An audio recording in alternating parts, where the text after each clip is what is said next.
And one of the reasons that I'm so very supportive of the national effort to invoke Article 5 of the Constitution is because it is the only way we will ever be able to devolve power away from Washington back to the states as the founders of this great country intended it to be.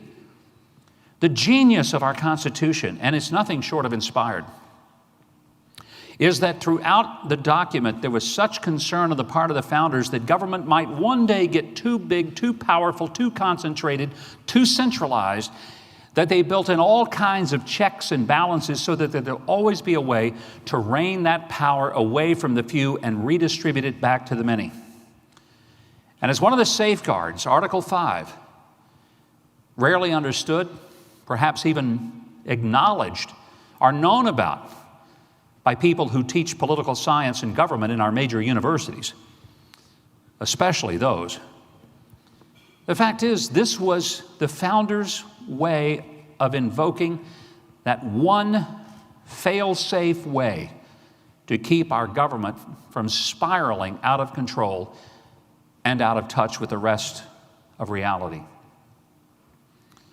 I'm hoping that as people understand Article 5 and the power of it and the value of it, that we will see state legislatures across America use the only power that's left to us, apart from some kind of massive revival in Washington, and restore the balance of power.